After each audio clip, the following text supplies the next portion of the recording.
Coming up next on NSEN, the MTSU's men's basketball team are now 2 games closer to a regular season conference title. Stay tuned to see how they fared this week against CUSA foes Rice and North Texas. You can't forget about those Lady Raiders either, as they hunt to get back into Conference USA contention continues as they look ahead to Western Kentucky this Thursday. See what Coach Insel said about that historic rivalry. It was the final week of the regular season in high school basketball. See who came out on top on our final NSEN Game of the Week between Oakland and Blackman. All of those stories and more. NSEN starts right now.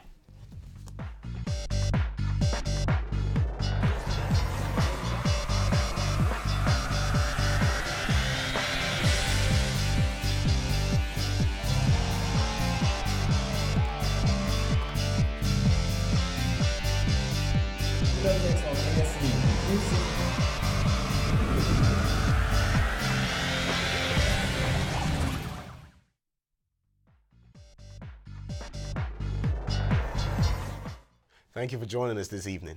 I'm Victor Benz. And I'm Jonas Sach. Welcome to NSEN. The men's basketball team started off back-to-back home games on the right track as they took down the Owls this past Thursday.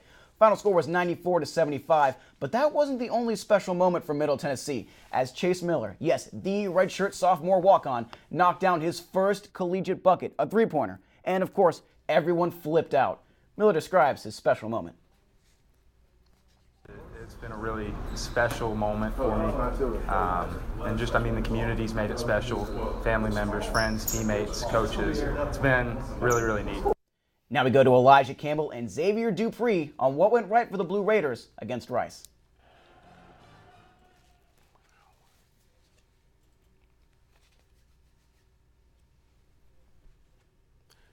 As Elijah said, the Mean Green indeed marched into the Murphy Center Saturday in hopes of ending MT's 7-game home winning streak. As you can see, MTSU took the court ready for the interconference battle. Similar to Thursday, the Blue Raiders were dropping 3 bombs in rapid fire. But the real story of the first half was Nick King. The 6'7" senior was hot from all over the court as he tied up 23 first half points. North Texas shot well from the field as well, though, being led by sophomore guard Roosevelt Smart. The Chicago native had 19 points of his own in the first half. This shootout was tight to the very end, but MTSU pulled away in the dying minutes of the game. Final score 79-73. Although Nick had a quieter second half, he still finished the game with a huge 32 points. MTSU head coach Kermit Davis post-game talked about their current win streak. We've had a knack of making plays down the stretch of these games. We keep doing it, knock on wood. We've had some toughness, and we just have great poise in that last 4 or 5 minutes. We just feel like we're going to win the game. But no, I'm a stat guy, and so our guys, we'll get right back to work on Monday because we didn't guard as well in the last 2 games as we need to, and we're scoring it okay, but we're going to get back to guarding the ball and doing some things in practice before we head to Southern Miss. Coach Davis, as always, looking for improvements for the basketball team. Well, it's a tale as old as time, the 100 miles of hate. MTSU and WKU currently have one of the most storied rivalries, not only in their conference, but in college basketball, period. And for head coach Rick Insel, it's the respect that makes the tradition so great. Any program out here that has a passion for our game, I respect. Now, that doesn't mean I like them. It just means I respect them. And I think the same thing holds true for them. It's not only Insel that believes this. All of the players and staff know the importance of this game, including freshman guard Anna Jones, who understands the value of this showdown. It's just because it's a big rivalry and it's on our home court. We want to protect our home court. And so I think just getting this win will take us a step in the right direction. Now that game's going to be crucial for MTSU as that team is 4th in the conference with a 7-4 record, while WKU stands at 2nd with a 9-2 record. Yeah, Jonas, a lot going on for the current MTSU program. A lot of prominent names got big shine this week. But let's take a shine on some MTSU future athletes as we kick it over to Xavier Dupree. How you guys doing? Last Wednesday, the most important day in college football outside of the national championship, National Signing Day, and your Middle Tennessee State Blue Raiders signed 19 players for the 2018 class. This year, the NCAA implemented an early signing period and 11 players signed to become Blue Raiders. These players hail from all over the South, from Texas to Florida and all the way to California and Washington on the West Coast. The offensive line and secondary were a point of emphasis for the Blue Raiders as they signed 6 offensive linemen and 4 defensive backs. MTSU got 7 commits from junior college and 2 commits that are graduate transfers. And now let's take a look at a couple of these signees. Cornerback Cordell Hudson is a graduate transfer from Syracuse University. His familiarity with defensive coordinator Scott Schaefer is a plus, and he will bring leadership and experience to the secondary. Wide receiver Gatlin Casey is also a graduate transfer from Lehigh University, who had a great career as an outside receiver and will add a big target to the offense with his 6'3" frame. The coaches believe that Casey will bring a lot of experience to the receiving corps. And also, the Blue Raiders kept hometown product Jarrett Campbell in Murfreesboro. Campbell comes from Riverdale High School, and the coaches like the versatility and speed that he'll bring to the linebacking corps. The 2018 class will have a big impact on Blue Raider football this fall, and when they do, we'll be here with in-depth coverage and analysis. That's all for me. Back to you guys at the desk. Appreciate it, Xavier. Still ahead on NSEN, we'll bring you an inside look into MTSU signee Jarrett Campbell after this break.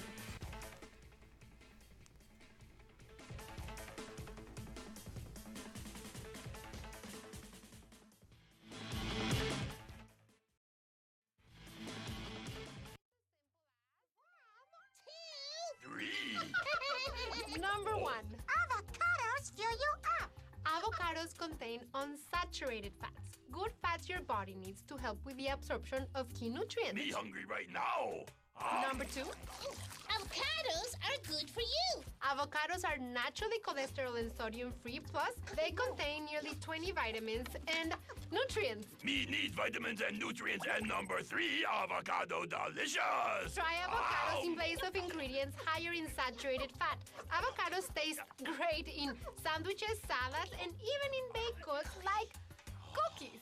Avocado cookies? This match made in heaven.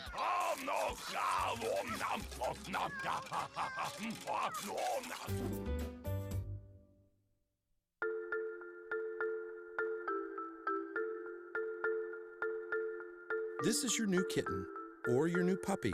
Every day, 70,000 puppies and kittens just like them are born in the U.S. Cute, right? Well, what's not cute is that half of all litters are accidents. And when a kitten has a litter of oopsies and a puppy has a litter of uh-ohs, pretty soon you have thousands and thousands of OMGs. And that leads to millions of pets being killed in shelters each year. But if 80% of pet owners say they believe in spaying and neutering, then what gives? Well, it turns out those sweet little fuzzballs can get pregnant sooner than you think. A lot sooner. But here's the good news. You can stop the accident before it happens. You just have to remember one number. 4, as in 4 months. When you bring home Maggie or Ruby or Puddle or Clyde, get them fixed at 4 months.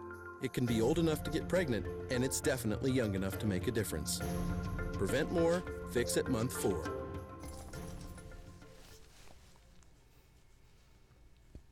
Welcome back to NSCN. I'm Jonas H. Long here with Vic Binns. Middle Tennessee acquired a great batch of prospects on National Signing Day, and one of their most valued commitments is already just minutes away. Riverdale senior Jarrett Campbell signed with Middle Tennessee after flipping his commitment from Louisville earlier in January. He's one of 2 3-star prospects that joined the class. Campbell says growing up in Murfreesboro has helped this decision, having been around the campus since childhood. And meanwhile, while Campbell, he'll be glad to show off his skills for the team, proving his high status. For his family, they'll just be glad to watch him right around the corner. MTSU will be glad to have him back on the team as one of 19 student athletes to become a Blue Raider. It's good news, but Friday night, the NSEN crew went to Oakland High School to cover this week's NSEN Game of the Week between the undefeated Blackman Blaze and the second-place Oakland Patriots. Our reporters Darius Horton and Kendrick Williams give their thoughts on how the matchups went for both the boys and the girls. What's up, fans? This is Darius Horton right here. This is Kendrick Williams right here. All right, and yes, we just got done with the Oakland Patriots versus the Blackman Blaze. This was an intense battle, but first we're going to get into the women's game. So at the women's game, the Blackman Blaze girls, they actually took the victory today. Crazy, they made key stops. They got in transition and made the right play every time. Yeah, you're right. And one thing that was really emphasized in this video was rebounding. That's what I meant to say. Was rebounding, and I also think that you know how some of the girls crashed the boards today. That was really key. Going into the second half, the game was like really close, and it was tied at the end of the first quarter. So Blackman came out in the second half, and they out rebounded Oakland by substantially. And something I could really like dedicate to that is the play by Jalea Goff. She had a lot of rebounds. She crashed the boards. Even coach talked about it in the post-game interview. Senior for us, one of our two seniors, and so when you get to this time of the season, she knows that her numbers are limited on what the amount of games she has left in her high school career. So I really think she brought some passion tonight, and she brought a lot of energy to us. So we've really been looking for that from our senior leaders. So that was huge. Next, we had the Oakland Patriots and the Blackman Blaze for the boys today. And one thing that really stood out in the game was Oakland Patriots started red hot, outscoring the Blackman Blaze 16-8. Oh yeah. Like I said, they outscored them 16-8 in the first quarter. I thought that Oakland honestly played with a lot of high-powered offense in the first half. Oakland was looking real good. Keyshawn Davidson, he was out there getting buckets. He had a nasty step-back three. But Blackman did though. They turned it around. Blackman turned around at the end of the third quarter. They got Trent Gibson involved, someone who was real dominant on the boards last week. He had 20 points last week, and this week he had 17. But he started out slow. But in that fourth quarter, he erupted for 9 points. Nothing much. We just had good looks. I was able to push and transition more. And I just found my shots and I'm rocking in. So right now, I'm Darius Horton. And I'm Kendra Williams. We'll see you soon. Both the Blackman teams won last Friday, with the boys winning by a score of 49-45 and the girls running away with their contest 71-43. The men's district tournament tips off this week in Rutherford County, so let's take a look at the matchups. Stewart's Creek takes on Smyrna Wednesday at 7:30 p.m. The winner will go on to face the Siegel and Riverdale game on Friday at 7:30. The loser of the Siegel and Riverdale game will go on to face Laverne Friday at 7:30, and the winner of that game will go to face the Blackman go on to face Blackman Saturday at 3:30 p.m. Oakland will play Friday's winner Saturday at 6:30 p.m., with the third place winner will play in the consolation game on Tuesday at 6 p.m., followed by the boys' championship game at 7:30. Now the girls have their own version of that complicated bracket, and here's a rundown of what it looks like. Laverne takes on Smyrna Wednesday at 6. The winner of that game is going to face Blackman the next day at 7:30 p.m. Oakland, meanwhile, will take on Siegel Thursday at 6 p.m., and the winner of that one will face Riverdale Saturday at 2.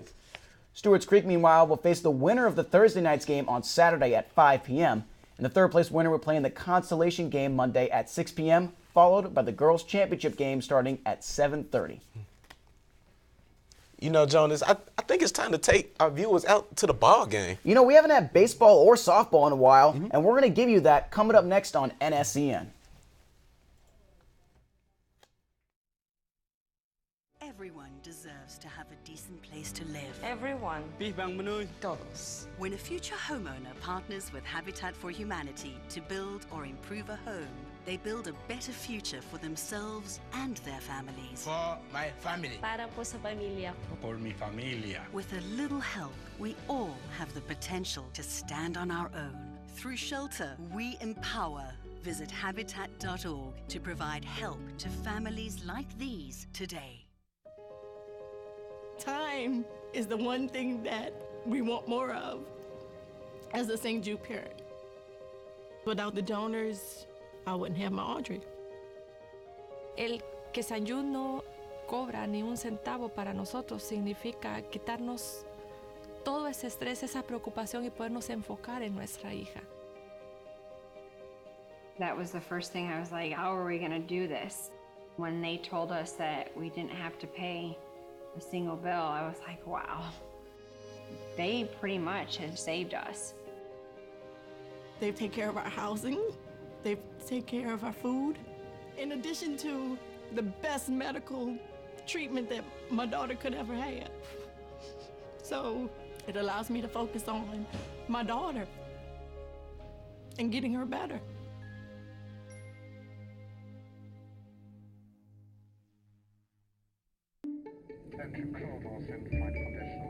Your seat cushion can be used to grant wishes. Who said that?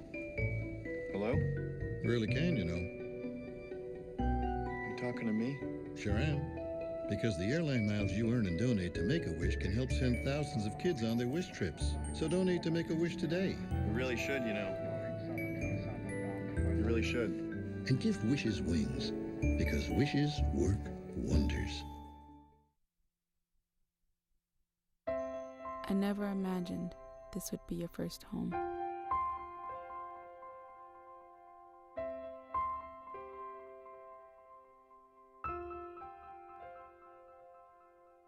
I feel powerless.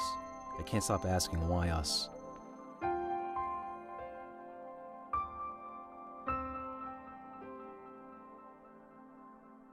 I just want to hug and kiss you and never let go.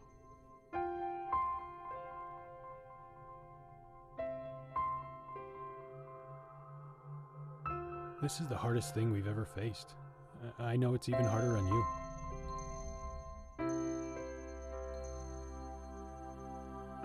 You are my little fighter. We're here with you.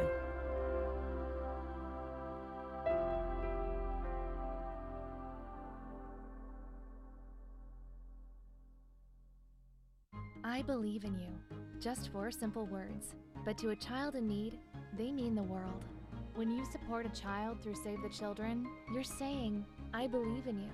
Visit sponsor.savethechildren.org/believe today. We cure 80% of children with cancer. If you think about that, I mean, go back 50 years, we were curing 20 to 30%. This is the miracle story of modern medicine. There's one thing we're focused on here at St. Jude, and that's beating this thing.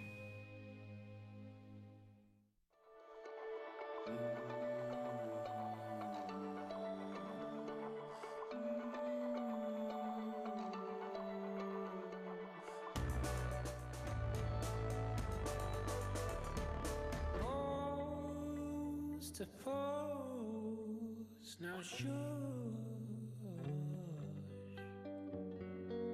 She makes the sun makes me deep in the North Sea. All right, welcome back to NSEN. I'm Will Lyles, and the Blue Raiders softball team kicked off their season on Friday, playing 6 different teams in California. Their first day in Los Angeles didn't go so well, losing 6-1 to Cal Poly and 11-1 to UCLA. The next day in Fullerton wasn't promising either, losing 7-1 to Rutgers. Things turned up with a 3-1 win over Utah State before splitting their last 2 games of the weekend. They lost 2-1 against Maryland and defeated UC Riverside 2-1. The softball team will be back in action this weekend in Montgomery, Alabama, competing in the Black and Gold tournament. The Blue Raiders will take on Holy Cross, Appalachian State, Akron, UT Martin, and Nicholls State. Oh, and here's Calvin and Anthony with baseball. Thank you, Will. The MTSU baseball team kicks off their season this Friday, February 16th against Western Illinois, and I'm joined by Anthony Fiorella, the man who covered the MTSU baseball team for Sidelines and is now a feature writer for MT Athletics. Thank you very much for having me tonight, Calvin. I'm excited to be here. No problem. We're going to kick it off. We're talking about Aaron Auker, a man who was named the preseason 3rd-team All-American by the National Collegiate Baseball Writers Association and led the team in home runs last year. How important will his bat be in this lineup? Well, Auker's a guy that he's going to hit in that cleanup hole. He's a guy that, like as you just said, he led the team in home runs last year with 10, led the team in slugging with 641, was top 3 with a 359 batting average. So he's a guy that, you know, he's going to really produce for them. They're only returning all-conference player from last season. He's going to have to fill in that void left by a guy like Riley Delgado, right? Correct, yeah. With Riley Delgado being out, that's a lot of production that they're losing from the top of that lineup, but it is something that they can get back.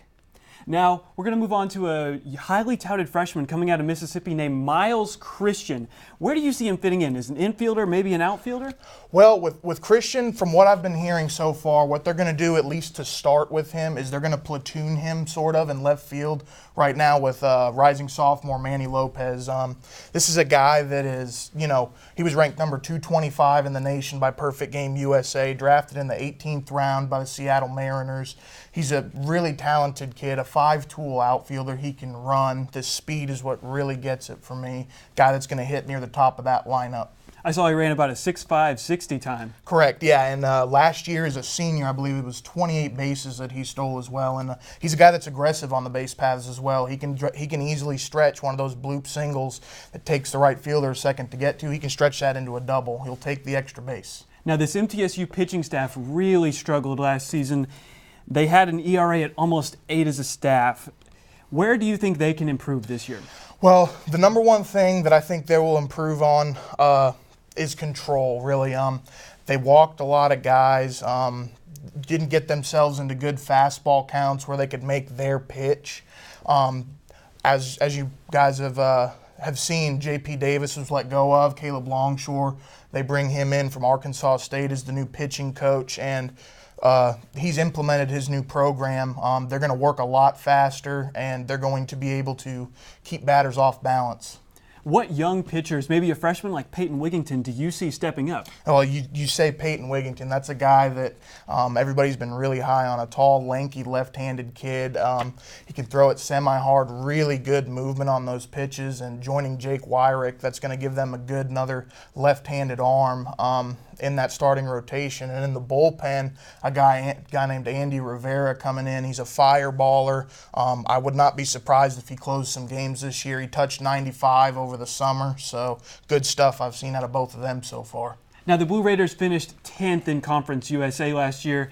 Who's standing in their way at the top of the conference to keep them from winning? Well, right now, you would have to say that the power still lies with Southern Miss. Although they did drop the conference championship, they make it into an NCAA regional. They finished the season last year ranked number 23 in the country. They're returning 2 great players in National Collegiate Baseball Writers Association Freshman Hitter of the Year, Matt Wallner. This is a guy that belted 19 home runs last year, really powerful. He's an outfielder. He can pitch a little bit as well. And speaking of pitching for them, they return a guy named Nick Sandlin, who was elected a preseason All-American actually this year.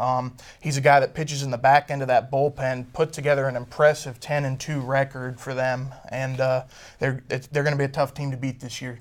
Awesome. Thank you so much, Anthony. Coming up after the break, we'll get you caught up on everything that happened with the MTSU tennis team. Don't change that channel. We'll be right back.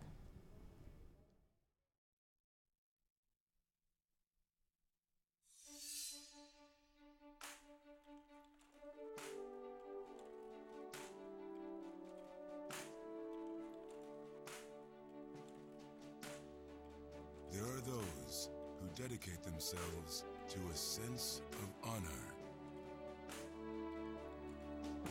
to a life of courage, and a commitment to something greater than themselves.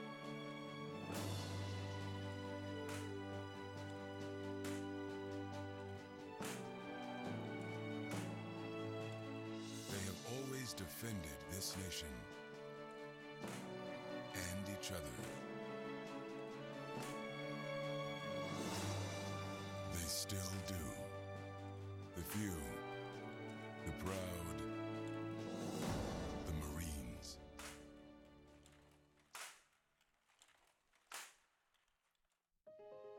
As a mother, you don't want to have to worry about this bill is coming, but then she needs this chemo. That's a decision you shouldn't have to make. El que San Jude no cobra ni un centavo para nosotros significa quitarnos todo ese estrés, esa preocupación y podernos enfocar en nuestra hija. That was the first thing I was like, how are we going to do this? When St. Jude told us that we didn't have to pay a single bill, I was like, wow. They pretty much have saved us. It's like the world has been lifted off of your shoulders, and now your focus is supporting this child. There is not another hospital like St. Jude. The patient care is unmatchable. It saved my life.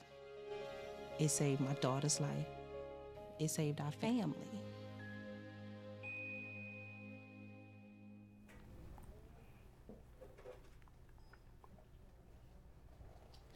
Well, what's going on, guys?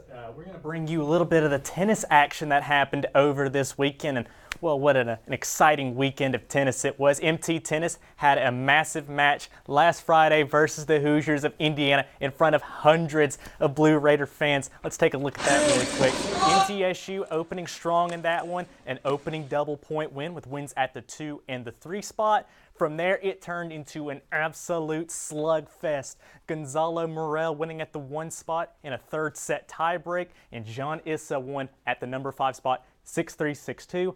Not enough, however. Indiana winning 4 of the 6 singles match to edge the Raiders 4-3. This is the first time all year that the MTSU has lost at the Adams Tennis Complex, and that defeat moves MTSU to 8-2 on the season.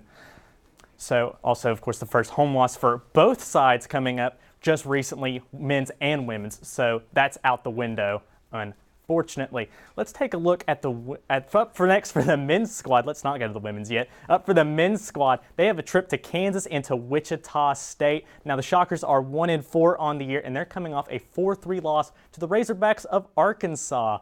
So should be a tough one out there. Now let's go to the women's side. And after a less than stellar weekend the last time out, the MTSU women's team was out to get back on track Friday. Let's take a look at that. A doubleheader on Friday gave the Blue Raiders ample opportunity to get back in the win column. First up was local foe UT Martin. The Skyhawks were a perfect cupcake for MT. A decisive 7-0 sweep gave MTSU its 6th win of the season.